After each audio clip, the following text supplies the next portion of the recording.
Today we'll continue with caching. I hope this will be the last lecture on caching, and then we'll move on to main memory. But before that, a couple of announcements. I think Rachada will have office hours today right after lecture. Is that correct? Okay. So you can go to his office hours to get started on Lab 5. He'll tell you all about Lab 5. Homework 5 is due this Wednesday. And Lab 5, we pushed the due date to April 6th to give you 2 extra days. I don't hear yays, but I should be hearing them. Lab 5 will be a little bit different. We'll move on to higher level simulation. So far you were doing Verilog simulation. But a good part of computer architecture is about doing higher level simulation as well. Because think about, for example, deciding your branch predictor or caching algorithm or the depth of your pipeline based on Verilog designs. It'll take a very long time to simulate a workload like GCC, for example, even something simple as GCC, on a Verilog, gate-level Verilog. It takes even a very long time to synthesize something reasonably large, right, in your designs. And sometimes you run into synthesis problems in your design. Think about simulating 1 billion instructions from GCC. And 1 billion is not enough in today's workloads. Modern workloads execute trillions and trillions of instructions in, I don't know, seconds, right? So it's impossible to do that kind of simulation at the Verilog RTL level. Which means that it's impossible to do design space exploration at the RTL level because you'd like to decide things like what should your cache size be for this processor? How many pipeline stages should you have? What kind of branch predictor should you use? What kind of memory scheduling algorithm should you use? To be able to evaluate all of these different design decisions, you really need to, first of all, decide different policies and run a bunch of simulations on a set of workloads that you really care about. For example, Intel, when they design general purpose processors, they have thousands of workloads, thousands of traces from a variety of benchmark suites. Well, they're not necessarily benchmark, a variety of real workloads too. And you'll see some of them when we talk about some of the evaluation later on for memory scheduling algorithms. They look into, for example, desktop workloads, laptop workloads, mobile workloads, server workloads, databases, or search applications. They take traces out of these applications. They simulate them on a microprocessor simulator to figure out what should be the cache size for their next processor. If you wanted to do that in a gate-level design, well, good luck. First of all, time is a big issue, right? Second of all, if you actually want to modify something in your design, let's say you want to make the pipeline depth, change the pipeline depth from 10 to 15, and you would like to evaluate the impact of that on performance.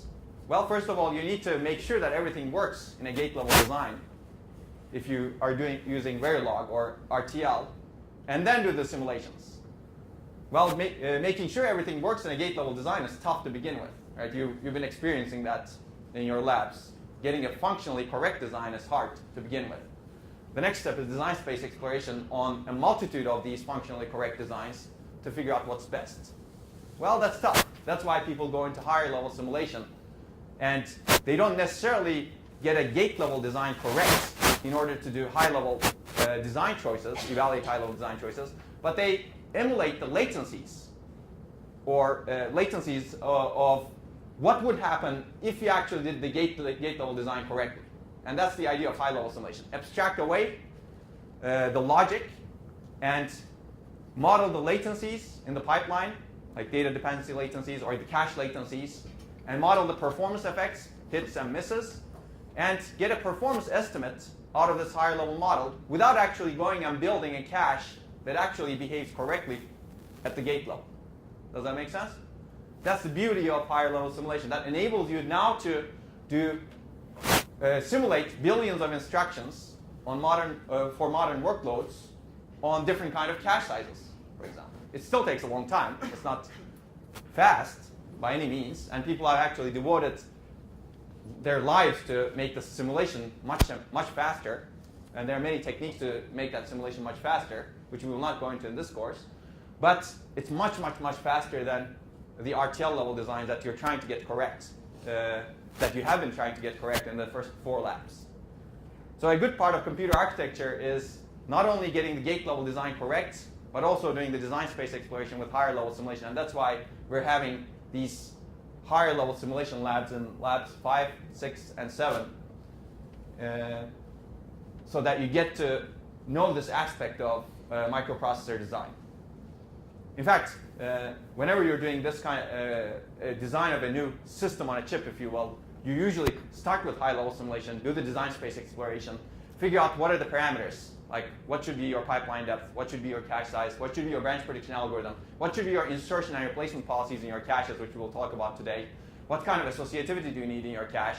You simulate a bunch of workloads on this high-level simulation that gives you the performance and energy numbers. And after you fix a design, after you say that, oh, these are all the policies that I want in a processor, then you go ahead and implement it in Verilog. And in Verilog, you want to implement at most 1 or 2 designs or some parameterizable designs that you can simulate maybe very briefly at Verilog. And then once you have the Verilog, you get the critical path timing after that. You don't want to be implementing many, many designs in Verilog because that's a lot of effort. Okay? So this lab is about basically getting that higher level simulator working and exploring branch prediction and caching algorithms. So you'll be implementing branch prediction and caching in this high level simulation. And we have the specification out, and there's an extra credit assignment also. You can actually play with new caching, cache replacement and insertion algorithms, which will hopefully improve performance.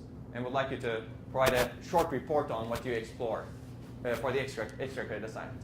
The first step is to get the specification working correctly for branch prediction and caching, and the second step is to do the extra credit. Should be fun. It should hopefully be easier than Verilog because you don't need to get it, get the signals exactly correct. Okay. Any questions?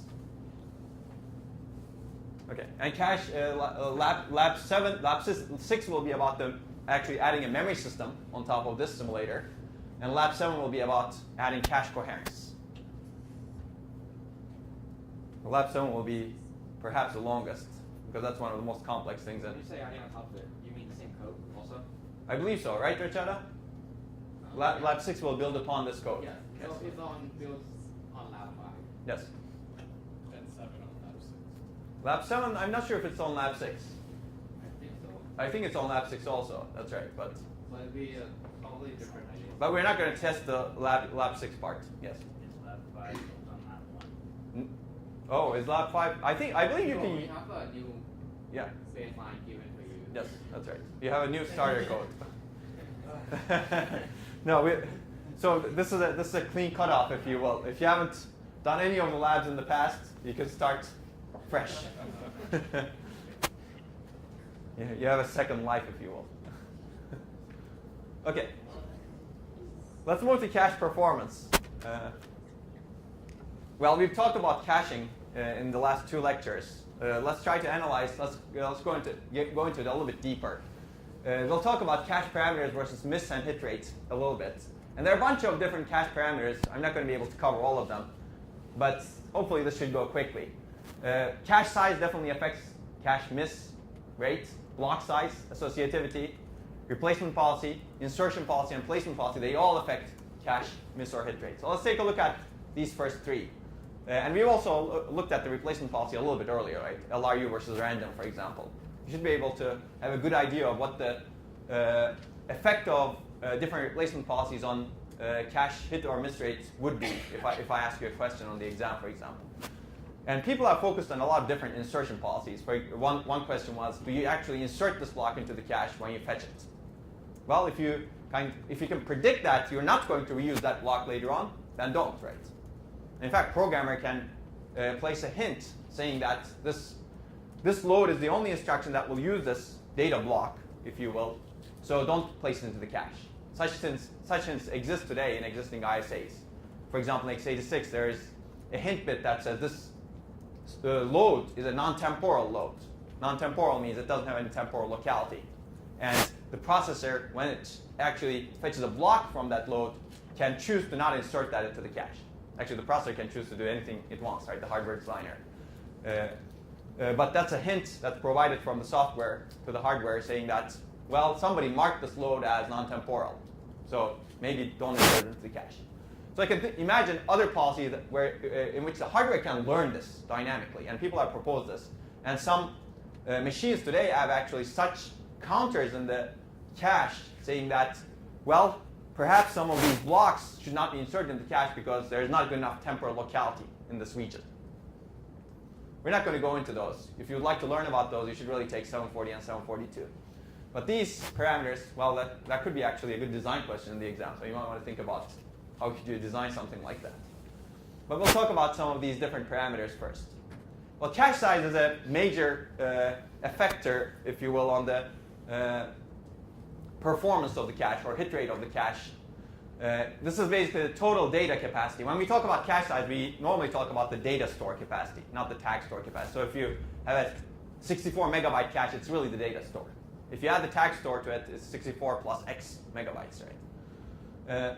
And if the cache is bigger, it can usually exploit temporal locality better because you can have more blocks in it, assuming you don't change the block size. But bigger is not always better. At some point, your cache performance can saturate. So this is a usual curve, if you will. While bigger is not always better, not only your performance can saturate, but it can go down. Because as you increase the size of the cache, you affect the hit and miss latency. Right? Smaller is usually faster, and bigger is usually slower in terms of number of cycles. And access time may degrade the critical path as well. So for example, assuming that the access time remains the same, as you increase the cache size, it's the usual curve you get in terms of the hit rate. The hit rate increases up to a point, and after some point, the hit rate kind of saturates. Why? Because the program working set size starts fitting into the cache. I mean, this is just an average curve. If you have, why do you have small hit rate at this region when the cache is small? Because you have too small of a cache. It doesn't exploit temporal locality well. You have too few blocks, right? And it may be trashing, right? There's all of the blocks are missing in the cache. Useful data is replaced often, basically. If you have too large of a cache, well, assuming that the latency remains the same to the cache, at some point your working set size starts fitting. For example, you're working on a 256 megabyte total array, if you will. If that starts fitting into the cache, you'll not get a cache miss after that, right? But you'll not get cache hits also because you don't need larger than a 256 megabyte cache. Make sense? Okay, this is pretty simple. And sometimes, of course, this is just an average curve. There may be programs that exhibit a curve that's flat, right? You get some cache hit rate, but even though you increase the cache size, the hit rate never increases or decreases. Well, what kind of program would do that? You can get a program with 0% cache hit rate. The curve will be flat at 0. Such programs are usually called streaming programs. They don't have locality. Maybe they're working on a huge array and they're never referring to that array again, right? You stream through memory, but you never touch any location you access again. Okay, you can imagine other kinds of curves too. Okay, working set, we defined this earlier actually when we talked about Bellatti's optimal algorithm. This is the set of data the executing application references within a time interval. Okay? Any questions on this? It's pretty simple, right? Okay. Block size is another parameter that affects cache hit rate. Basically, block size is the data that's associated with an address tag. And you know that this is not necessarily the unit of transfer between hierarchies because we covered sub-blocking last time, or sectoring. In a sub-block cache, a block is divided into multiple pieces, each with a valid and potentially a dirty bit. You can transfer sub-blocks. And remember what this was useful for. It could improve write performance. For example, if you're doing streaming writes, you could allocate a sub-block and write to it without ever fetching that block from memory. And then if you're actually writing to the next sub-block, you could allocate that and write to it without ever fetching that sub-block from memory. That way you eliminate a lot of write misses, if you will. Store misses, write misses. Okay? So this is a common curve that you would get, assuming that your cache size is fixed. Data store size is fixed. As you increase the block size, your hit rate increases to a point, and after that, your hit rate starts decreasing. Why? Well, here you have very small blocks, right? Maybe 1 byte blocks, if you will. If you have very small blocks, you don't exploit spatial locality very well. Right? 1 byte block doesn't exploit spatial locality well. And they also have larger tag overhead, which is not really accounted for here. If you have large blocks, very large blocks over here, now for a fixed cache size, you have a very small number of blocks in the cache. Let's assume that you have a 4 megabyte cache and your block size is 4 megabytes. You have one block, right? If you're not touching that 4 megabyte region, too bad. Because of, basically, if you have too few total number of blocks, you have less potential to exploit temporal locality. You have really good exploitation of that particular spatial locality for that particular block. That's why the hit rate decreases here. So you have a sweet spot somewhere here for a given cache size. And also, if you have too large blocks, there's another downside, right? You can waste cache space and bandwidth and energy if spatial locality is not high.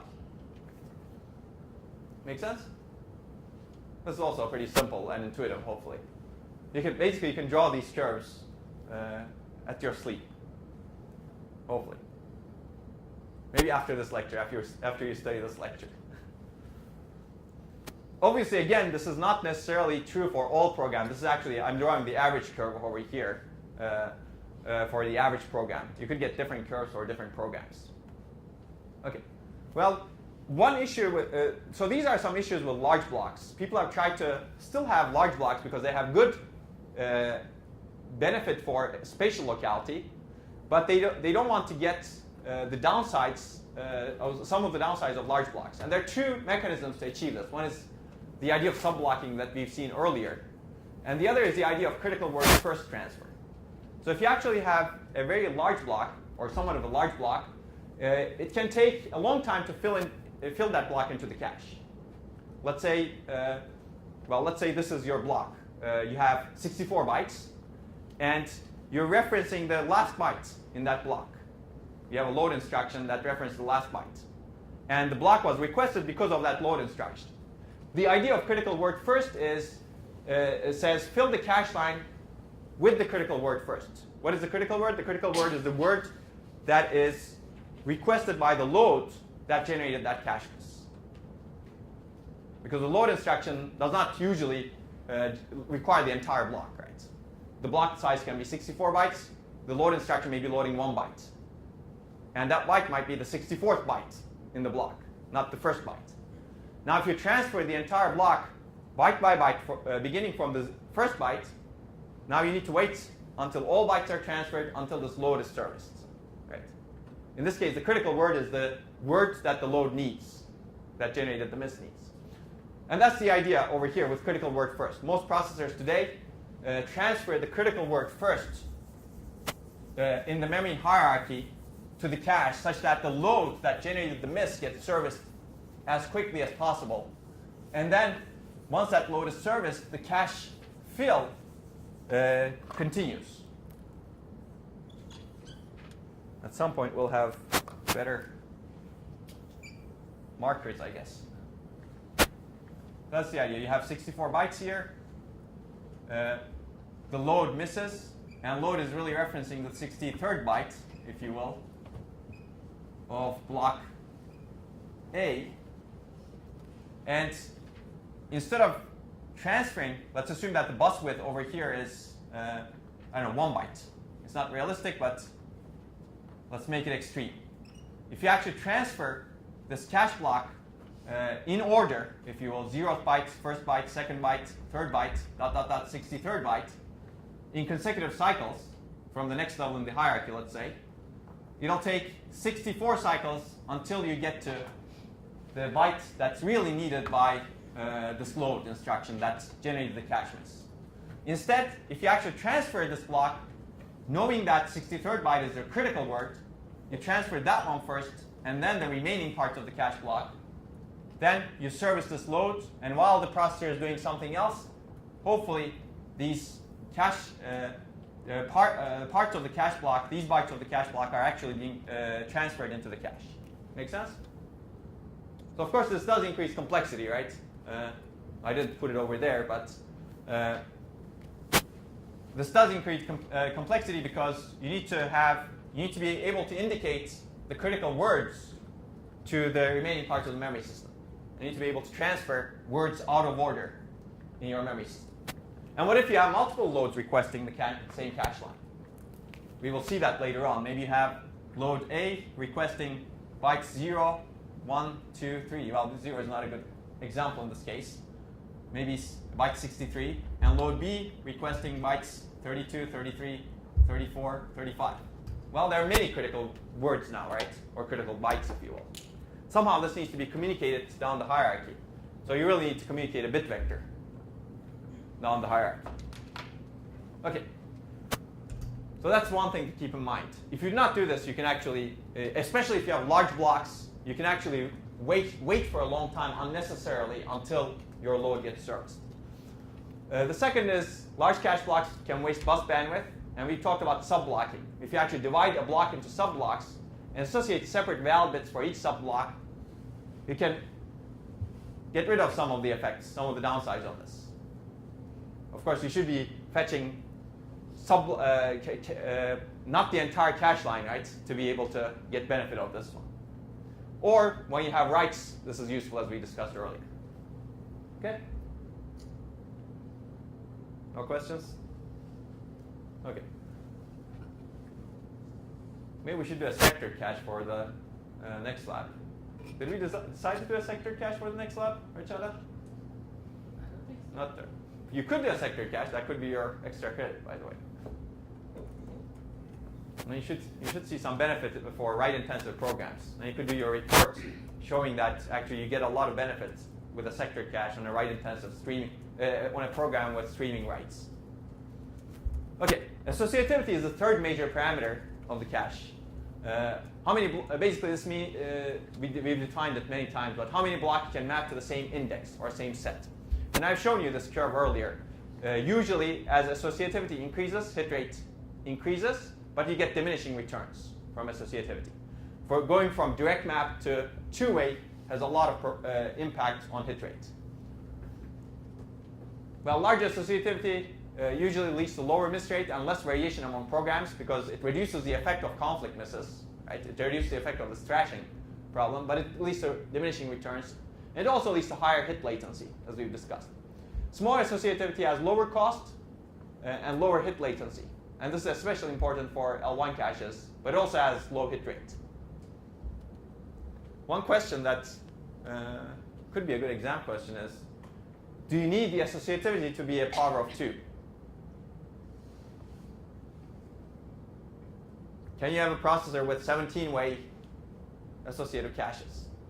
L1 cache or L2 cache? Yes? Yes? I think you could, but the logic for assigning the caches would be much more complicated. You think you could? I think you could, but Yeah. you have much more complicated logic for determining which sector has which associativity assigned to it. So you could, first of all. I'm not sure if the logic is that much more complex than a 16-way associative cache. You need an extra bit. So remember, associativity, the number of sets, the number of indices in the cache needs to be a power of 2, right? Because what you do is you take some index bits and use them to index into the cache. And you need to have every single possibility of these bits represented in the number of sets. So if you have n index bits, you'd have 2 to the n sets, right? Whereas associativity, once you index into the cache, associativity says, within a given index, how many blocks can you have? There's no reason why this could not be 3, right? Here I'm drawing you a 3-way associative cache with 4 sets. If this allows me to draw anything. There you go. That's better. We can make them all green now. 2, 3, 1, 2, 3, 4. Better.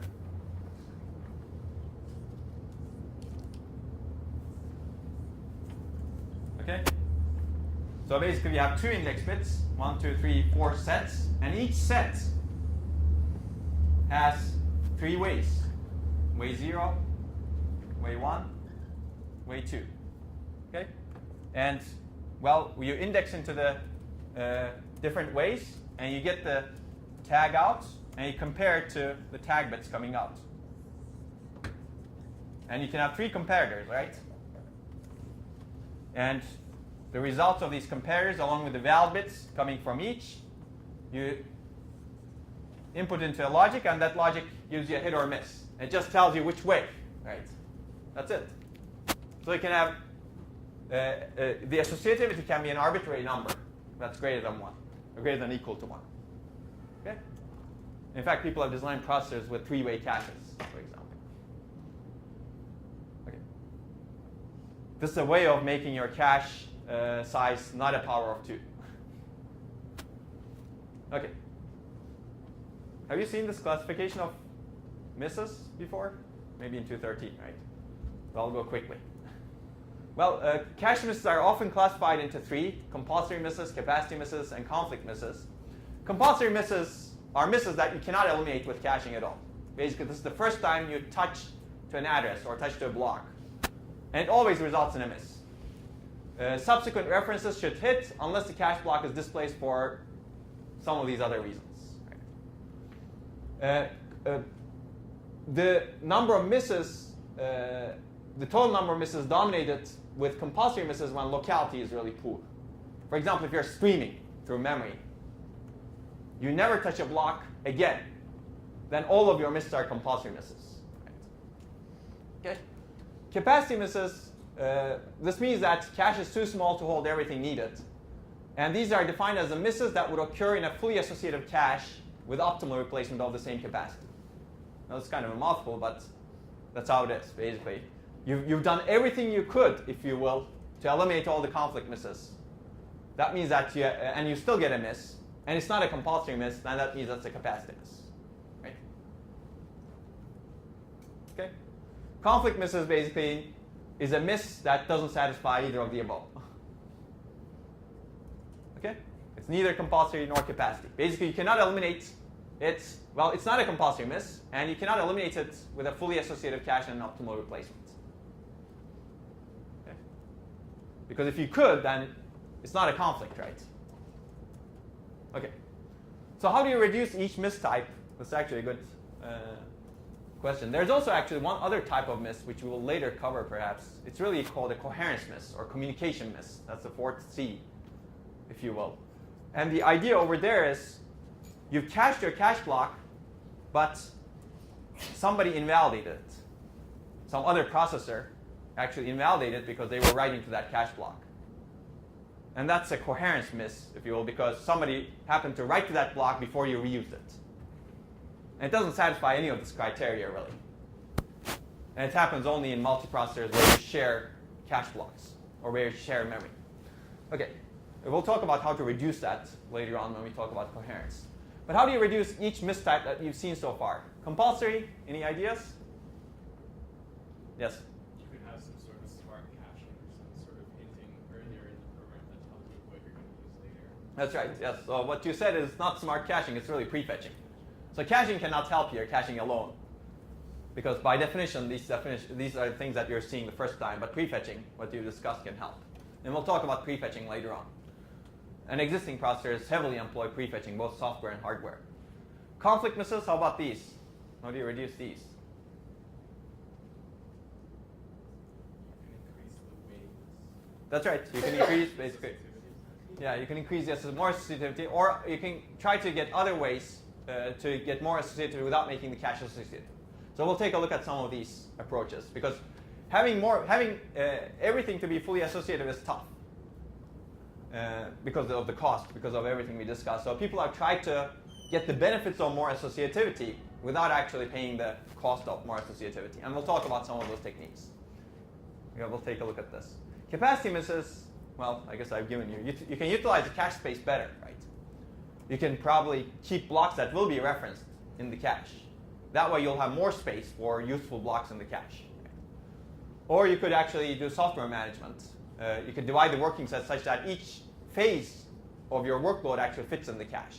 Instead of referencing the entire array, working on the entire array at a given time, you chop up the array into pieces, and you work on those pieces at any given time. That way your working set for a given amount of time stays smaller. That's the idea. This is also called blocking, and we'll briefly talk about that. If you could do that, that's always a good thing to do, because you get much better cache utilization that way. Okay, so we'll talk about improving cache performance for a while. Remember this equation, average memory access time? This is basically hit rate at this level times hit latency of the cache plus miss rate of this cache times the miss latency for the remaining levels.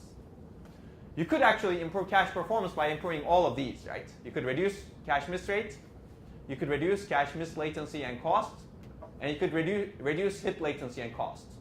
Well, reducing miss rate is the same thing as improving hit rates, because one is 1 minus the other one, right? So that's why these are 3, not 4. So if you would like to reduce miss rate, remember that reducing miss rate can actually reduce performance if you actually change the miss latency significantly, right? Or miss latency or hit latency significantly. Even if you keep hit latency the same, if you change the miss latency significantly such that it's increased, for example, by requiring more costly to refetch blocks to be evicted from the cache, then you could reduce performance. So we need to be careful in all of these, actually. If you would like to reduce hit latency and cost, this is actually the hardest one to do, perhaps. And I say hit latency and cost because latency and cost are not the same thing necessarily, right? Latency of this access may be very high, but its cost may be low because you overlap it with many other accesses, such that it doesn't stall the processor. Right? So keep this in mind. We'll talk about memory level parallelism a lot in this lecture. So hit latency is probably the hardest one to reduce in a cache, assuming your cache size is fixed. We could obviously change the cache size and reduce the hit latency, but you're really trading off something else over here. Okay, so we'll take a look at some ways of improving basic cache performance by reducing miss rate and reducing miss latency and costs. I think I'm not going to go over all of these, but we're going to go over them one by one. I'm not going to go over this slide right now, though. So let's take a look at the first thing. How do we get more associativity without actually adding more weights to the cache, without actually adding all these comparators, and without actually having a larger tag store? Because as you add more weights into the cache, your index bits become smaller and your tag size becomes larger. Okay.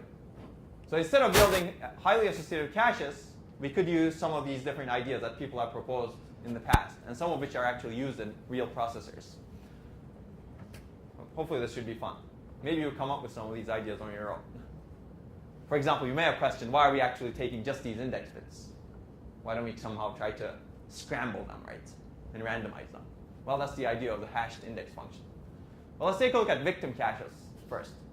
Victim caches were developed by this paper, actually. This is a nice paper. I'm not going to require you to read. If you take 740 or 742, you'll have to read it. But the idea over there was building set associative caches are expensive. So let's keep the cache direct mapped. But let's try to reduce conflict misses in some other way, in a cheaper way. And the idea is to add a victim cache. A small, fully associative buffer. It doesn't have to be fully associative, but imagine it to be fully associative. And by keeping it small, you can make it fully associative. And whatever gets evicted from this direct map cache is placed into this victim cache. Make sense? And basically, it stores the evicted blocks. And when you access the cache, if you get a miss in the direct map cache, you search the victim cache. And if you get a hit over there, now that's good. You've evicted something that you're going to actually, that you shouldn't have evicted, right? Then you swap the evicted block over here, the block that you hit, and replace the one that's in the direct map cache. Make sense? So that's the idea. It stores evicted blocks. The upside of this is, if you actually have this ping-ponging that we discussed earlier, basically you're referencing block A and B, and they happen to map to the same set. Now you've eliminated misses, eliminated the accesses to the next level for those blocks, right? You keep referencing A, B, A, B, A, B, A, B, A, B. Now A stays here, B stays here, and you keep swapping them between these two different levels, which are hopefully close to each other, very close to each other, such that you eliminate accesses to the next level. Okay? So you can, if you can eliminate some conflict misses with a small victim cache. Does that make sense? So this works because actually there are very few blocks people have found that keep being referenced in this way, in this manner, A, B, A, B, A, B. This is not necessarily true for modern workloads, by the way. So modern workloads may be a little bit different. But people have used these caches in real processors. So the upside of the idea is, in some cases, it can eliminate the conflict misses. And the hope is that it's much faster to access than this next level cache. So next level cache is, let's say, 16 megabytes. And this is 128 entries. So you can tolerate 128 conflict misses, if you will, by having that little victim cache over there. The downside is it adds complexity to the processor, to the memory hierarchy. And it increases mislatency if it's accessed serially with L2. So one question, anytime you have these cache levels, the question is, do you access them serially or in parallel? Well, if you access the victim cache serially, before you actually, so if you don't access the next level cache before you figure out whether you have a hit or miss in the victim cache, then now you increase the access latency if there's no hit in the victim cache. That's true for any other hierarchy level as well. Okay? But this is a small, cute idea that actually tolerates many of the conflict misses and gets you in between a direct map cache and two-way associative cache. Okay.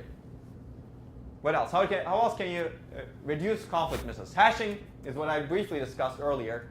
You can, instead of taking the index directly from some of these bits, you can kind of try to randomize it, right? You could have a hash function over here, of course a predictable hash function, that the index bits, or maybe it takes more bits from the address and randomizes it and maps it to a set. This way, the hope is that your blocks in memory are better distributed across the sets in your cache, such that you can better utilize your cache and you can get rid of some of the hot sets, the set thrashing problem. If blocks A, B, C, D, E happen to map to the same set, if you kind of randomize the addresses while going through the hash function, hopefully they'll map to different sets. And you'll have a good load balance of the blocks that you're referencing across the entire indices in your cache. That way you'll hopefully minimize the conflict misses you get. Does that make sense? That's a pretty nice idea. If you design hash tables, in a sense this is kind of a cache is kind of like a hash table, right? You can think of it that way. You actually index into a bucket, and your key is really the index. And within this bucket, you have 1, 2, 3 possible entries where your key can be. It's kind of like a key value store, a hash table. By hashing better, by determining where your key maps better, you can get much better efficiency in terms of hashing. You don't need to, you don't run into these conflict misses. That's the idea. So the upside is this can reduce conflict misses by distributing the access memory blocks more evenly across the sets. And I guess this gives you an example. Like in many cases, you get these bad patterns of set thrashing or hot sets. Because your access pattern is such that a lot of the access actually collide in the same index. And one example of this is, for example, well, a simple one is you have a stride access pattern where the stride value equals the number of sets in your cache. Right? For example, you have, in this case, we have 4 sets, 4 indices in the cache. If you keep accessing blocks 0, 4, 8, 12, 16, 20, 24, and then you keep re-referencing these, well, they all map to the same set, right? Set 0. And you don't reference anything else in your program. You have this huge cache. It's kind of wasted, right? You're using only 1/4 of the cache space. By better hashing, the hope is that 0 maps here, 4 maps here, 8 maps maybe here, 12 maps maybe here. Now you're much better utilizing your cache and you're getting 0% cache hit rate. Because if you look at this 1, 2, 3, 4, 5, 6, 7, you have 7 blocks in your working set, and your cache actually has 12 total blocks, space for 12 blocks. You can actually get 0% hit rate by distributing those blocks better to the sets. Okay? Okay, the downside of hashing is it's more complex to implement. Because now this hash function can lengthen the critical path. Then the key question is how do you actually design this hash function? You could have it as an XOR of a bunch of bits over here, which is not bad, because XOR is simple to do, right? You can XOR a bunch of bits as long as you don't have a huge tree of XORs. It's simple, but maybe your hash function is not as good anymore. Right? The randomization is not very well done. Okay?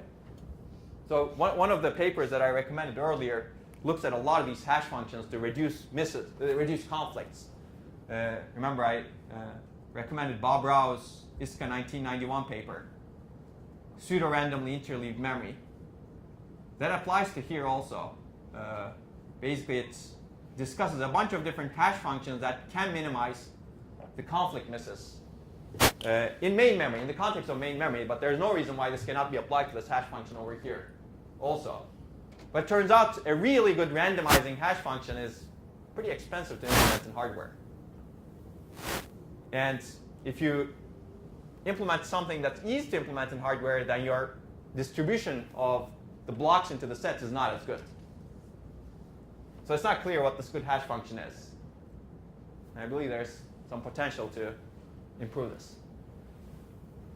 Maybe you guys, after you take this course, you can fix this problem. Somehow come up with a better hash function that's implementable as well as provides really good distribution of indices into this, blocks into the indices.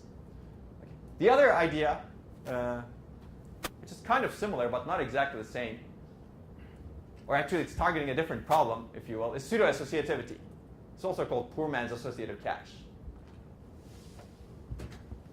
How can we actually get some associativity without actually implementing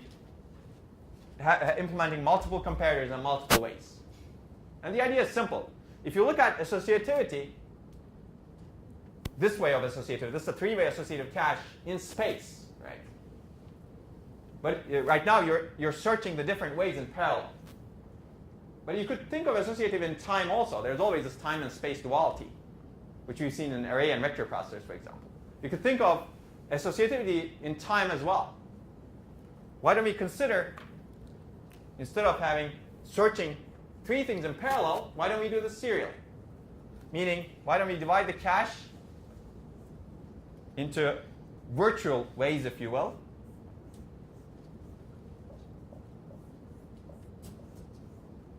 Now, these are the three ways. Think about them as sequential, a single store. And in the first cycle, if you're accessing a block, check if it's here. It's a direct map cache. Right? You generate an index, check if the block is here. Is it there? Great, that's a hit. Is it not there? Well, check if it's in the next possible way, in the next cycle. Basically, generate another index for it, potential index for it, and check if it's there. In a sense, that's a virtual way, right? The block can be present in multiple different ways, only in one at any given time. But the lookup of those different ways is serial. You search if it's there. If not, you generate another index for that block, a predictable index. Search if it's there. If not, you generate the next index, again, another predictable index. You don't search the entire cache. And check if it's there. If it's there, that's great. Right. That's the idea. In this case, we basically divide the cache into three ways. And you always can generate the indices serially. Yes? So if we combine that with the hashing, it's like kind of just like a hash table with a linked list? Exactly. Okay. Exactly. Well, I wouldn't call it a linked list in this case. It's like a linked list of a fixed size. Basically, you're doing chaining, right? Yeah. You covered hash tables with chaining. What's happening here is you're indexing into a bucket. If you have a match over there, that's great. If not, you chain and you generate another index. And if you have your thing in that bucket, that's great. Otherwise, you do chaining. So with that, do they have like a limit on like how many you can change? Yes, that's right. Exactly. Otherwise, it'll be very long, Yeah. right? So basically, I've kind of given you over here. Given a direct map array with k cache blocks, you kind of implement k divided by n sets. And given address ADDR, you sequentially look up these addresses.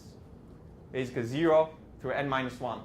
The top bits are 0 through n minus 1, and the bottom bits always remain the same. Make sense? And if you combine it with hashing, actually, now these are not like this, but it's a hash function of the address. Okay? It's actually pretty fun too. Well, the downside is, of course, the serial lookup, right? in a real associative cache, in a rich man's associative cache, if you will, you get the hit or miss signal in one cycle, hopefully. In a poor man's associative cache, now your hit or miss signal is variable latency, depending on which cycle you hit. And in the worst case, the miss latency, if you miss in the cache, the hit latency is very long, right? Well, the access latency is very long in that case. Okay? This is fun too. In this case, it's much more like a hash table, as you said. A lot of the concepts in computer science and engineering are very similar. You can think of the cache as a hash table, but a much more efficient one than the one we're used to in software normally. So you could actually, building upon that, you could actually have linked lists over here too, right? That's another way of actually reducing the conflicts, but that also increases the access time. You could build hardware hash table, hardware linked lists. Okay, the other idea, which is also interesting, is skewed associative caches.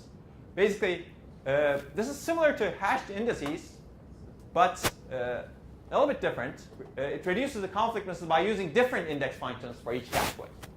You don't have to use the same index function, because same index function has a problem also, right? If you have the same bits, then you map into the same index. Maybe you want to randomize even more. And that's the idea of skewed associative caches, which was published in this paper. It's a nice paper. But if you look at a basic two-way associative cache today, you take this index function and you map an address to the same index in both ways, right? A block can basically map to either this place or this place. Well, the idea of a skewed associative cache, it looks like this. It doesn't have to exactly look like this, but basically you have some function to index into A0 and some other function to index into A1. And the hope is that these functions are different. As a result, different blocks kind of get distributed differently in the different ways, and the probability of collision of the blocks is minimized. Basically, all of this is to better distribute the blocks to different locations in different ways. Make sense? Pretty interesting. In fact, a block will be in different sets, if you will, depending on which way you put it into, because the index function will be different. So this tries to minimize the collisions even more than the hashing function, because now you have separate hashing functions for different ways. Yes? Do any processors make this distinction for the difference between user space versus kernel space addresses of that sort? That's a good question. Basically, do you actually do this kind of hashing function, or do you actually cache the user space versus kernel space separately? I was just thinking before about like when you were mentioning like different methods to improve this and stuff, and I was thinking, well, one of the fine grains probably difference between access patterns will be if you're in kernel space versus user space sort of stuff. So I was wondering if there was distinctions based upon that also, because I know these are like hardware level things, but inside that, because obviously like x86 you have like the 4 rings where they use different caching things based on ring level. I'm just asking. So that's a great question actually. I do not know if they actually take into account the particular thing that you suggested, which could be. So for example, if you figure out there's a different caching, different temporal locality between user space and kernel space, which could be possible actually, then you could use that. But I know that there are some processors that distinguish between stack and heap, for example, because stack cache is much better. And by using this higher level program constructs, if you know that a location is allocated in stack, then you could prioritize it in the cache. I think it's similar to what you're describing. About those kind of. Yes, exactly.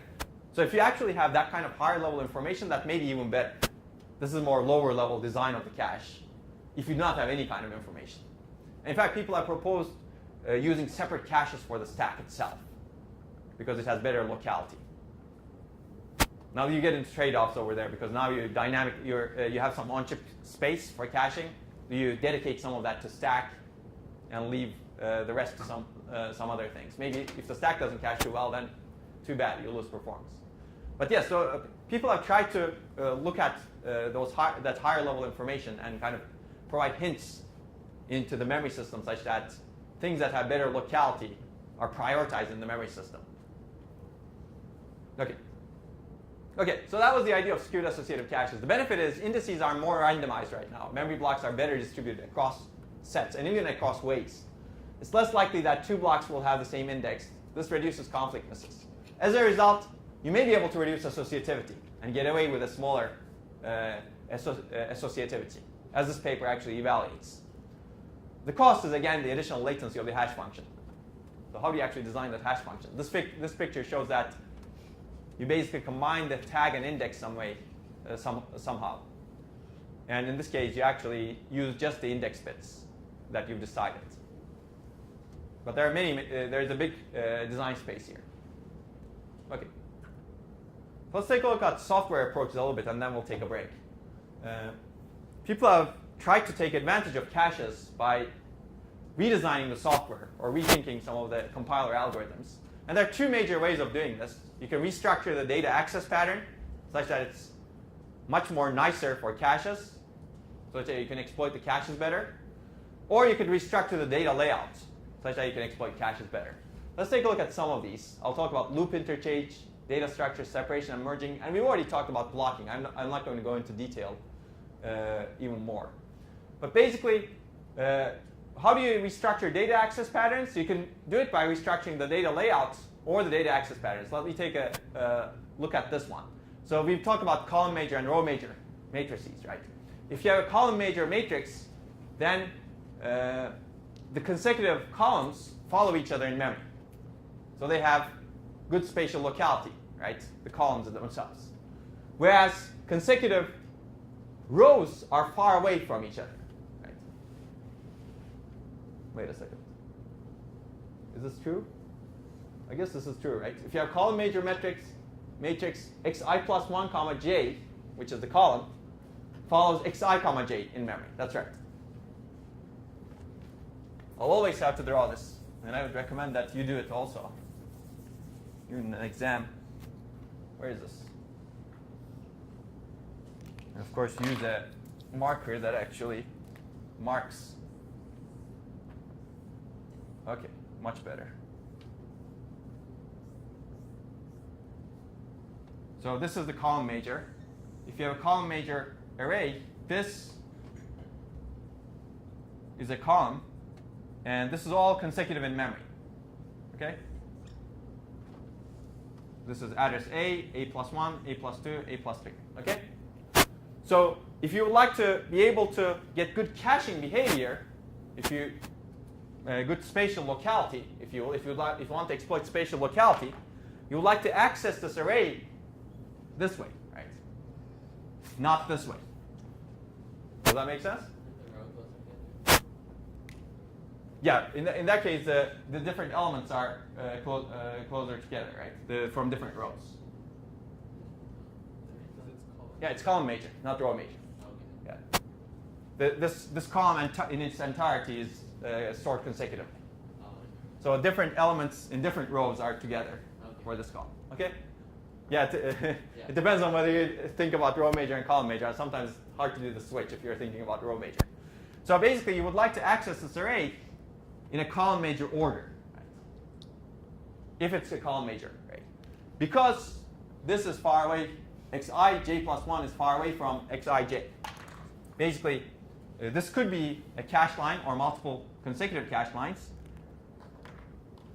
But this may be in a different cache line, right? This column may be in a different cache line because it's stored consecutively. Okay? So you don't want to access this way. So this is basically poor code if this is the case, if the matrix is stored in column major order. Basically, you're iterating over the rows first and then the columns next. And you're summing up, basically, if you're computing the sum of all the elements in an array. A better code is this.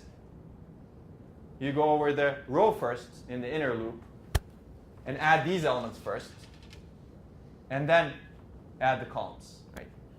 This is called loop interchange. Basically, if a compiler realizes that the data layout, or the programmer realizes that the data layout of the matrix is column major, then you choose this better code. Or if the programmer has written this code, the compiler can realize that this gets really poor locality, so it does a loop interchange. Make sense? This is a commonly used compiler optimization. the first step is, of course, to realize that the matrix is column major. Or what the compiler could do is the compiler can lay out the data. It can restructure the data layout such that this code performs better. Right? Which means that changing the matrix from column major to row major. Make sense? So in this case, restructuring the data layout or the access patterns are both possible to get better performance out of this code. There are other optimizations that can also increase hit rates.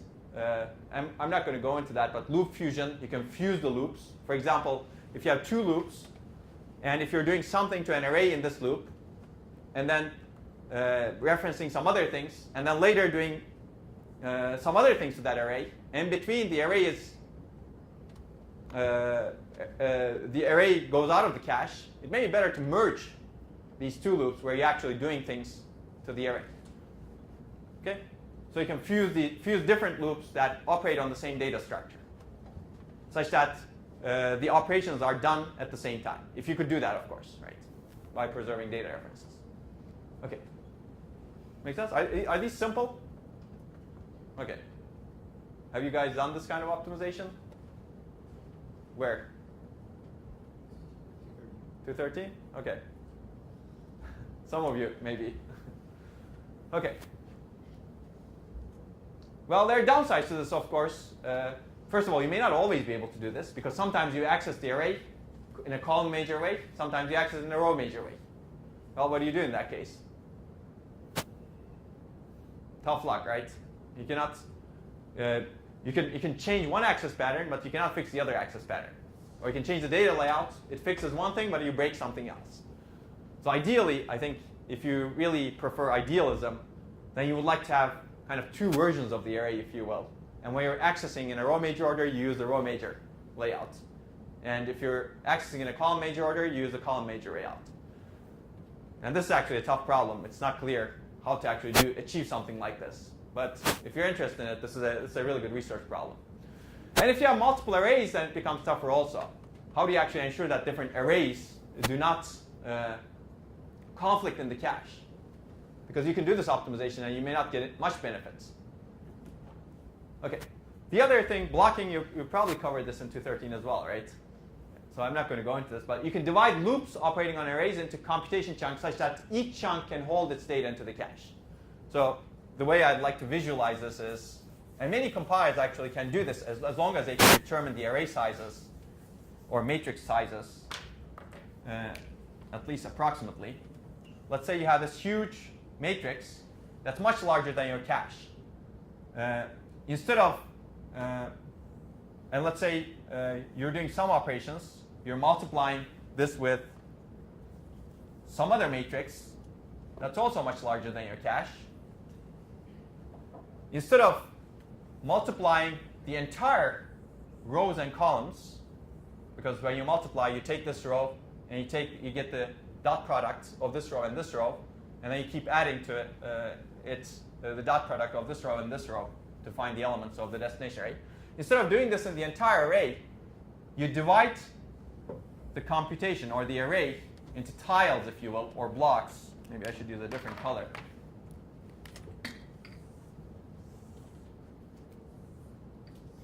And maybe smaller blocks even. And basically you do the multiplication of this and this first, right? And then this and this next. And then this and this next. And then this and this next. That way this stays in your cache all the time. That way you get much better locality, right? You don't keep evicting the data. And the art is in basically figuring out the tile sizes for the different matrices such that you get the best locality. Okay. This avoids cache conflicts between different chunks of computation that happen to operate on different data. Okay. Essentially, divide the working set so that each piece fits in the cache. You could do this at the programmer level if you actually know what your cache size is and what the structures, what the size of your data structures are. You could do this at the compiler level too. Now, to be able to do this at the compiler level, you really need to know the size of the array, size of your cache. Right? But there are still self-conflicts in a block also. Maybe this block, maybe this is the computation where you don't see conflicts, but there may be computations where you get conflicts within this block. And and somehow this may be difficult to eliminate. And this may not be known at compiler programming time. If you don't know the size of the arrays, it's very difficult to do these optimizations. So a lot of these optimizations that I mentioned at the compile time require this, which is you need to know the sizes of the arrays at compile time. It's very difficult to do these optimizations if this is not true, and if the access patterns are not really regular. That's why tiling or blocking of matrices has been done in scientific applications. They work very well for scientific applications because they have very well-structured access patterns. You can know the access patterns at compile time, and you can know the array size at compile time. It's very difficult to do for irregular applications where neither the access pattern nor the array size is known at compile time. Okay. One other thing. Let's take a look at this one. Here I'm showing you an example. I guess it's another hash table access, if you will, or key value store. This is a node over here. Well, this may be a linked list in this case. That's OK. It basically is a linked list node, and this is the key. And I guess you're storing the name of someone and the school they go to. Basically, you can think of it as a database of people. And you're searching. This code actually searches for a possible key, input key. And this is what the code does, basically. If node key equals to the input key, then you access these other fields and do something with them. Otherwise, you go to the next node. Assume a linked list in this case. This is a pointer-based traversal. Assume a huge linked list and some unique keys that you input. The question is, you figure out that this code actually has poor cache hit rate. And the question is why? Or can you improve it? Just based on what you see over here, can you tell me why this has poor cache hit rate? And I'll give you the cache block size 64 bytes, I guess. The double structures work together. That's right. So, like every time you change like you're doing it for one thing and it's completely different. Cache line, right? Exactly. Basically, you have pretty much no locality in this search because the entire structure, whenever you touch a key over here, it's a cache miss.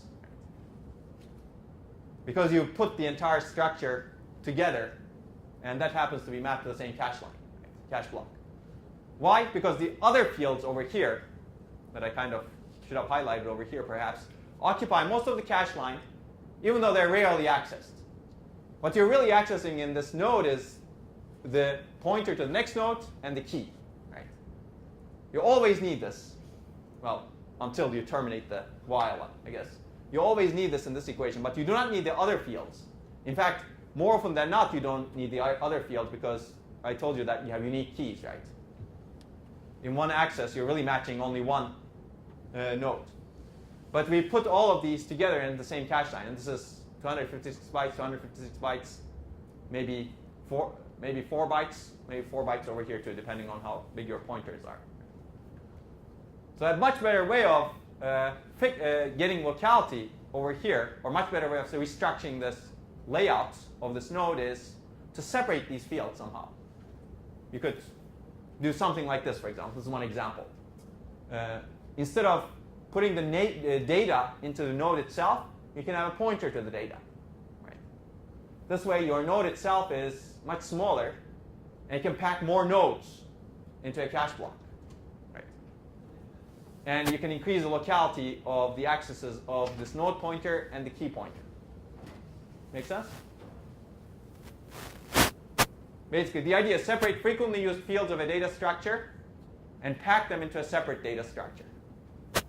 Well, I guess in this case, we're packing, this is the separate data structure that I mentioned, but this is the infrequently used fields that are packed into a separate data structure, and they're connected via pointers.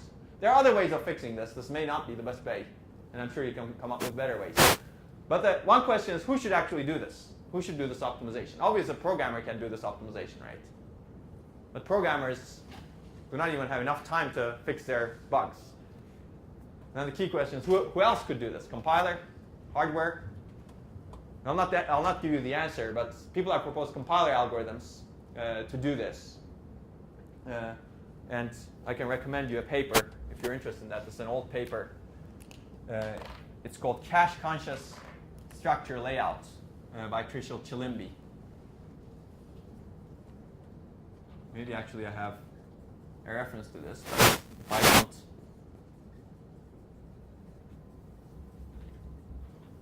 it was in PLDI 1999, Programming Languages Design and Implementation Conference. Basically, this describes a compiler algorithm that does profiling to figure out which fields are more likely to be accessed and packs them into different cache blocks. Well, packs the fields that are going to be more likely to be reused into the same, packs the field closely together in the same cache block such that you maximize hit rate. Okay? It's fun, right? You can think of how to do this in hardware, but it may become complex in hardware. Because in hardware, assume that you get this in hardware. How do you actually get better caching efficiency out of this? And assume that these are your cache blocks.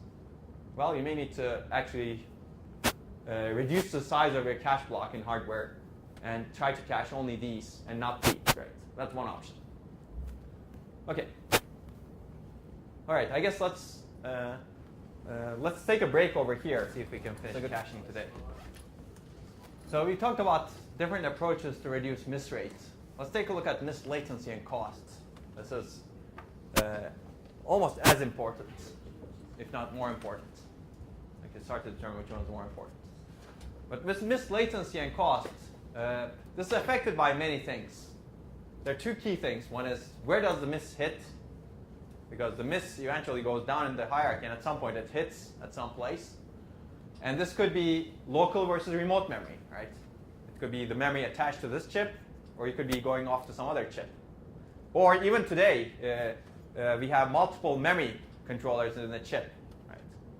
For example, I believe the Intel Nehalem's have 3 memory controllers. Right now, they're not. I think the distance from different cores to different memory controllers is the same. But you could have memory controllers that are of the different distance to different cores. Right? Do you hit in the local memory controller or remote memory controller? Or do you go off to another chip to access memory? If you have a big distributed shared memory machine, you could go off to another chip. What level of the cache in the hierarchy does the miss hit? What part of the DRAM does the miss hit in? Is there row hit or row miss or row conflict? We talked about this earlier.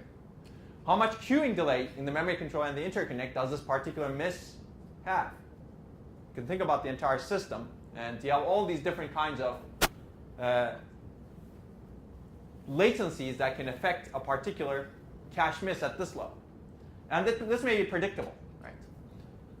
The second thing is, how much does the miss stall the processor? Maybe it has a very long latency, but we really don't care about it because it doesn't stall the processor. Right?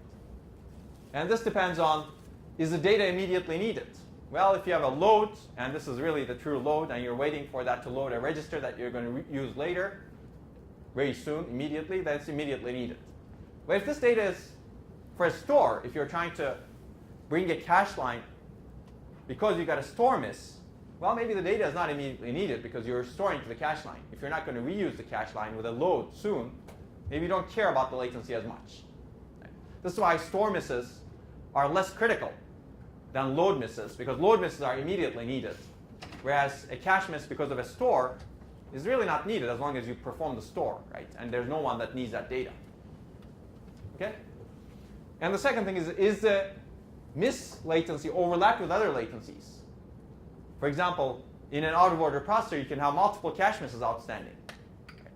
You can have a load instruction that generated a cache miss, let's say L3 miss, and you can have a later load instruction that generated an L2 miss. Make sense? And the latency of this may not be as important because this may take a long time to service. And remember, this is the older instruction. You're not going to retire any instruction until this one completes. So if this takes 1,000 cycles, and if this takes 100 cycles to service, this latency is kind of hidden by the latency of this load instruction, right? Because you're not going to retire any instruction in the machine until this instruction completes. That's the idea of memory level parallelism, basically MLP, if you will. You have multiple misses that are outstanding, and their latencies are overlapped with each other. And for example, if you eliminate this miss, you may not get a lot of performance. If you do better caching such that this miss is gone, you may not get better performance. Yes? Very benefit assuming like out of order. Yes, we're assuming out of order execution in this case. Because otherwise you cannot generate all of these misses, right? Okay? That's the idea. Yeah. Would things in out of order execution like be waiting if for the cache to be updated? Like before we had like a queue of things that are gonna be in the cache. Like That's does out of order execution wait for those things, or does it like install for those things too? That's right, yes. If you have a cache miss, you need to wait, right? But you can put this instruction to a reservation station and wait for the data. So when the cache is updated, or when the data comes back, you wake up this instruction in the reservation station, such that now it can wake up its dependent instructions.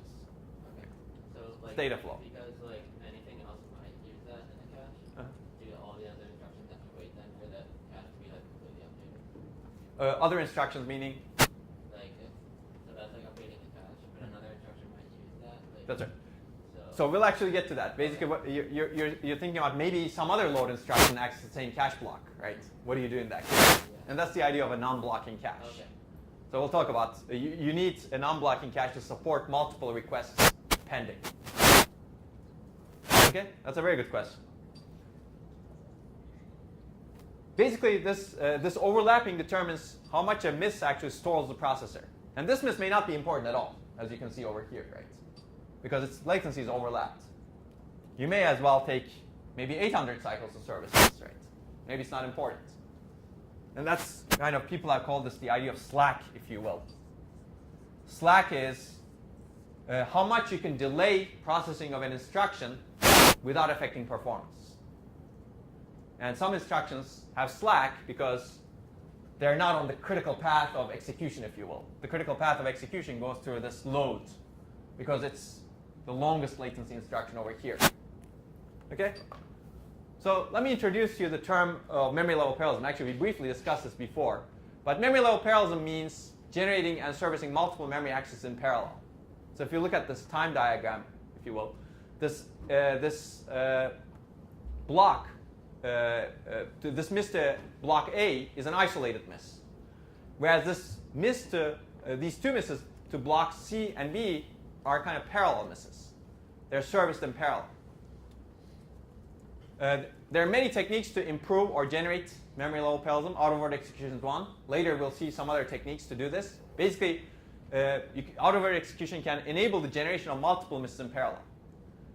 And the memory level parallelism actually varies over time. Some misses are isolated and some misses are parallel. Then the key question is, how does this affect cache replacement? So we'll take a look at a particular mechanism. I'm not going to tell you about it, but I'm going to assign you a paper to read about it. So the key question is, if you actually look at these two different cases, block A is more costly than block B or C. Why? Because if you actually cache block A, if you're going to reuse it, think of this as happening in a loop, if you will. And you have only space for 2 blocks in your cache, or let's say you have only space for 1 block in your cache. Which one would you cache? Well, you should really cache block A, right? Because once you cache block A, you eliminate this miss, it's great. If you cache only block B, well, you don't eliminate the processor's stall time by that much, because the processor is going to stall for block C anyway. Right? If you cache block C, again, the same thing. You don't eliminate the processor's stall time because the processor is going to stall for block B anyway. Right? If you really would like to eliminate the processor's stall during this period, you should eliminate both B and C. In that sense, these are less costly. You really need to eliminate both of them to get the caching benefits by eliminating of A. To get the caching benefits that you would get by eliminating only A. Make sense? Okay. Okay. So basically, you have this difference in terms of cost in cache misses. And if this is kind of predictable, then you can always decide to cache block A because it's a lot more costly to refetch. And the problem is the traditional cache replacement policies try to reduce miscount. For example, we talked about Bellidy's optimal, right? The optimal algorithm says evict the cache block that's going to be reused furthest into the future. Well, it doesn't take into account this. So how do we take that into account? Well, I'm not going to give you the answer, but I'm going to give you an example that shows that taking this into account would actually improve performance compared to the optimal. The implicit assumption in past policies is reducing miscount reduces memory-related stall time. And it's true if all misses are isolated. Right? Maybe in an in-order machine, a very strict in-order machine where all misses are isolated, that may be true. Or, well, even that it's not true, right? All misses really need to have the same amount of latency, same amount of stall time. The problem is misses with varying cost or memory level parallelism breaks this assumption. And cost, we've seen why misses have different costs, right? They could hit in different levels of the hierarchy. Eliminating an isolated miss helps performance more than eliminating the parallel miss. And similarly, eliminating the higher latency miss could help performance more than eliminating a lower latency miss. So the problem is not as easy as isolated versus parallel, because the misses can have different latencies also, right? This length is not constant as well, right? Okay, so let me give you an example as to why taking this into account would make a big difference and could perform better than the Belidy's optimal. And this is actually an example from the paper that I'm going to assign in 2 slides. If you look at this, think about this as a loop. And you have this loop iteration. And during this loop iteration, you access the iteration accesses blocks P1, P2, P3, P4 in this order. And then basically P4, P3, P2, P1. And then it accesses P1, P2, P3, P4. And these are serviced in parallel. This chunk is serviced in parallel because they happen to be close to each other in the loop accesses. And then you have these 3 serial misses to blocks S1, S2, S3. And they're serviced serially. They're isolated. Yes? I guess I'm a little confused about parallel. By that, do you mean because it's in the cache, you now have the whole block, or? No, they're two different. These are different blocks. So let me give you a possible code example with out-of-order. Assume out-of-order execution here. A possible code example. Let's say this load is accessing block S1. Think about it as a different cache block. Oh, I should say P1, P4, and then loads P3, loads P2, loads P1. Okay? Let's assume that this is your code. And then you have some dependencies. I'm ignoring all the other instructions. And then you have load P1, load P2, load P3, load P4. And somehow you get cache misses in between. Somehow you access some different blocks such that these also become cache misses. And then later in the code, what you have is load S1. And then you have dependence. You basically have an add that calculates the address of S2, load S2. And then you have another add that calculates the address of S3 and then load S3. So these are dependent on each other. That's why you cannot service this in parallel with this load. Whereas here, assume that these loads are all independent. They can compute their addresses independently. In an out-of-order processor, when this is a cache miss, it gets out of the way, right? Now you can execute this, and it can generate its own cache miss. And you can execute this can generate its own cache miss. And you can execute this, it can generate its own cache miss. Make sense? So you have 4 cache misses that are happening in parallel. We'll see how we can support this in the cache. Assume that the cache can support these 4 cache misses.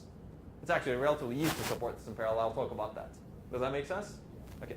And then you have something else happens in the loop that we don't care about. And then you again access these 4 things in parallel. And then you have 4 cache misses. And then something else happens in this loop, but the stuff is in the cache. Actually, I don't remember what I assumed over here, but we'll get back to that. We need to modify that. And then you later access S1, S2, S3. And then you go back to the beginning of the loop. Make sense? OK. We're going to look at 2 replacement algorithms. One that minimizes miscount, Belidy's optimal.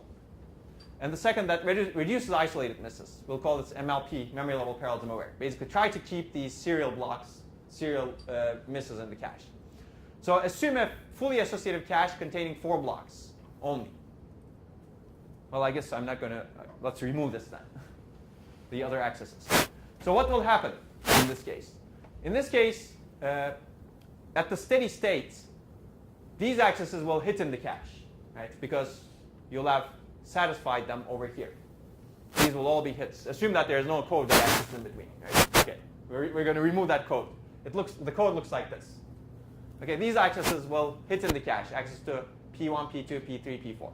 And then you'll get an access to S1 which is a cache miss because it's not in the cache. That block is not in the cache.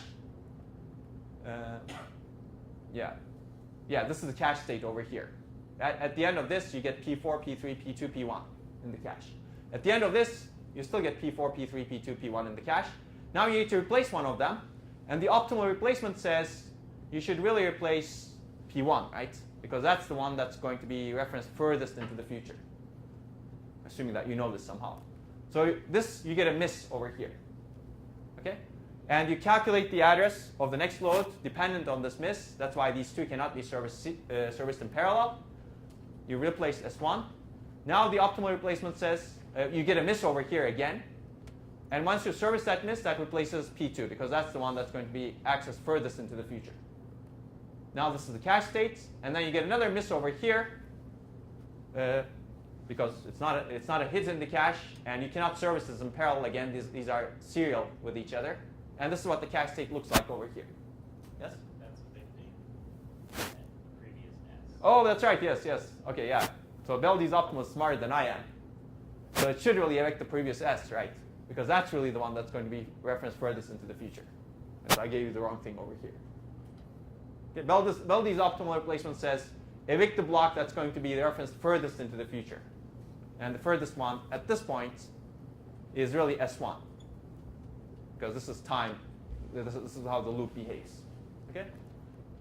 So at the end of this loop, this is the state you would get in the cache. That's the first iteration. But let's complete the steady state. So at the beginning of the loop, at the steady state, this is what you would get. P4, P3, P2 in the cache, S3 in the cache. And you have cache misses to P4, P3. Well, you have access to P4, P3, P2, P1. These three will hit in the cache, right? P4, P3, P2. But P1 will miss in the cache because the block is not in the cache. So 3 hits and 1 miss. Make sense? Okay. So if you look at the processor stall in this case, and this is not the best figure, but the takeaway is, this is not the most aligned figure also, actually. I should fix this somehow. But you get a miss. The processor stalls for this miss, and then the processor doesn't stall for these. The processor stalls for this miss. The processor stalls for this miss, and the processor stalls for this miss. So you get 4 misses and 4 stalls. Assume that the misses are equal length for this case. Let's take a look at what would have happened if you cached, if you were parallelism aware. If things are accessed in parallel, they're less costly.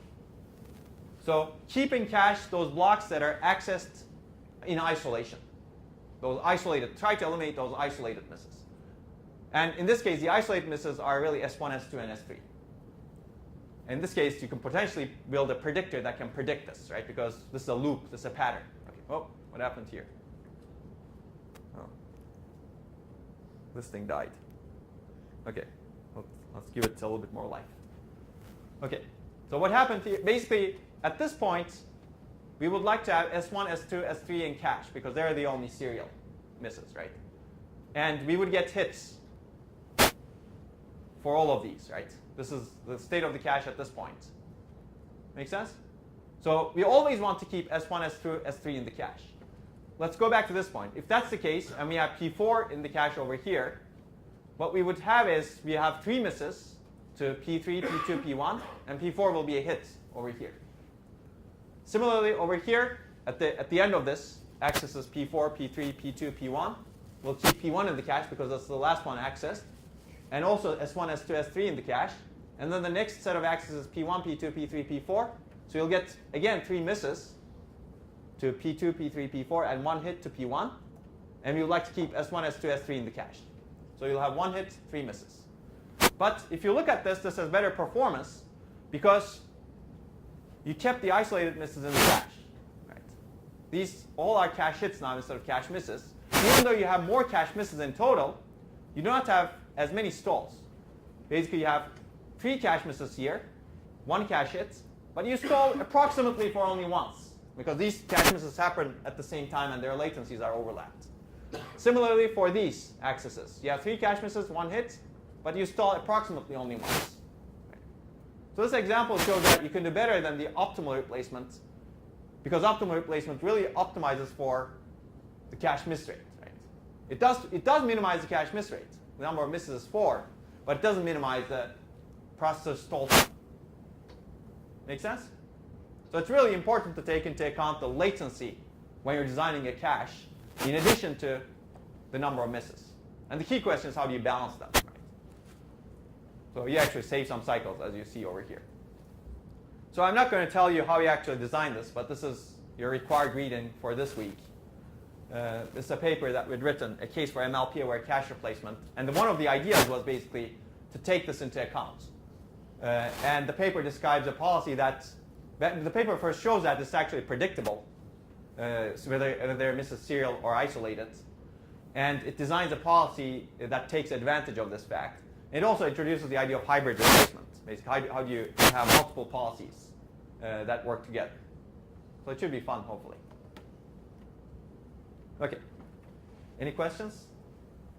Or you can think about designing your own policy before you read the paper. So Rachada, you can put that reading. Actually, it's already on the website, but maybe it's not required. Okay. So far I've assumed that. So implicitly, I've assumed that, and you recognize that I've assumed that you can have multiple cache misses that can be offsetting at the same time. How do you support this in a cache? Let's briefly talk about that. Basically, this is the notion of non-blocking or lockup-free caches. Basically, a cache that can service different requests while a miss is pending. If the processor can generate multiple cache access, can the later access be handled while the previous miss is outstanding? And if the answer is yes, then you have a non-blocking or lockup-free cache. And most modern, actually all modern microprocessors have lockup-free caches because it's really important to overlap the latencies of these cache misses. And the idea is pretty simple, actually. Keep track of the status and the data of the misses that are being handled in a special hardware structure called the miss status handling registers. Different manufacturers call this the different thing. Miss buffers is a common one. And a cache access checks these MSHRs to see, let's call it an MSHR, or miss buffers, to see if a miss to the same block is already pending. If pending, a new request is not generated. So let's say you have a load that's accessing, this is a different case, but let's say you have a load that's accessing cache block A, but word 32 in the cache block, or byte 32, and this generated a cache miss. You record this in a separate data structure close to the cache in hardware called the MSHR. And a later access, when it misses in the cache, it checks the cache first, and then you access the MSHR. Let's say this load is accessing address A, block A, but the 16th byte. It first accesses the cache. It's a miss. And then it checks this miss status handling register to see if there's already a pending miss for that cache block. And it finds that there is already a pending miss because this load, when it generated that miss, it recorded address A over here, block address A, saying that the cache is already handling this miss. So this next miss does not need to be generated. Basically, both of these loads are marked as waiting for this block that's being serviced by the cache. Make sense? It's a pretty simple data structure. And if so this has other benefits also. Basically, don't generate a request if it's already generated. It saves bandwidth. And the second is, if there is already a request generated to A, and the needed data is already available, because part of the cache line is already transferred, right? Then the data is forwarded to the load. So for example, if these were distant enough from each other, such that this block, this has 64 bytes, right? And this requested all of those 64 bytes to be filled into the cache, and this is accessing 0th byte. And because the transfer from this level to this level can occur at a smaller granularity, let's say 8 bytes, right? You may have the 0th byte available by the time you actually execute this load. It may be sitting in the miss status handling register. You can store data over here. It may not be written into the cache because the full cache line may not be back from the next level yet, or may not be fetched from the next level yet, but you have maybe 15 bytes of the cache line, right? If you do have that, and if you're accessing 0th byte, you can forward the data from the miss status handling register to the load, and the load can go ahead without stalling. Make sense? That's an additional data structure to keep track of the status and the data of the misses. obviously this requires buffering of these outstanding miss requests. That's why this is called a miss buffer. Okay. I think I'm going to skip this because I already told you about this. Basically, this enables cache access when there's a pending miss. So what do you need to keep track of in this case? You need to keep track of the outstanding cache misses. And you need to also keep track of pending load store accesses that refer to the missing cache block. Right? To be able to wake up those load stores that are waiting for that cache block once the data arrives. So you can think of this as kind of like a reservation station for misses, load misses. And once the data arrives, you need to actually wake up the load such that the load executes and broadcast its tag such that it can wake up the dependent instructions. Remember their out-of-order execution? This is the interface of out-of-order execution with main memory, or memory in general.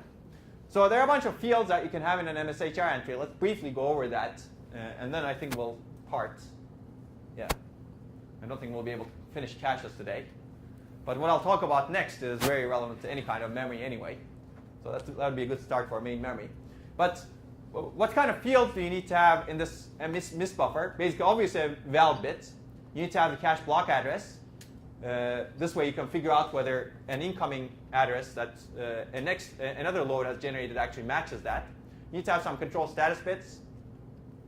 Well, depending on whether or not you have a sub-block, whether each sub-block has arrived, you can have status bits for that. You need to have data for each sub-block. And you need to, for each pending load and store, you need to have the size of it, which byte and block it's requesting, what is its destination register, or what's its tag, what's its reservation station entry, right? Because you need to wake up that load from the reservation station, or store buffer entry address. So this is one example of what the misstatus handling register looks like. You have, this is one register, and these are all the load and store instructions that are actually waiting for this miss, because they're all to the same block, and issued means this is basically done by the cache control logic. Cache control logic may have queued it, but may not have issued it to the next level yet, right? Okay? So this is pretty simple. And I think I already told you some of this. Basically, on a cache miss, you search the misstatus handling registers, of which there are many. In modern processors, there are about from anywhere between 8 to 32. I believe in Pentium 4 there were 8 misstatus handling registers at the L1 level, and there were more at the L2 level. You search the MSHRs for a pending access to the same block. If you find it, then you allocate a load store entry in the same MSHR entry. If you haven't found it, you allocate a new MSHR. If there's no free entry, then you stop. This means that you have more parallelism, more misses than you can actually, your cache can actually keep track of. When a subblock returns from the next level in memory, you check which load and stores are waiting for it, and forward the data to the load store unit, wake up the load and store, and you deallocate the load store entry in the MSHR entry. And depending on how you handle cache writes, you can write the subblock in the cache or into the MSHR. And if it's the last subblock, you deallocate the MSHR after writing the block into the cache, depending on how you handle the cache writes. Okay? So hopefully this gives you an idea of the design of a non-blocking cache. It's a pretty simple idea. One question is, when do you access the MSHRs? Do you actually access them in parallel with the cache, or after the cache access is complete? What do you think? These are all design choices that you may make. No? After. Why after? Because that's the only time it actually becomes a load or a memory request. That's right, yes. You really don't need to access this in parallel with the cache, right?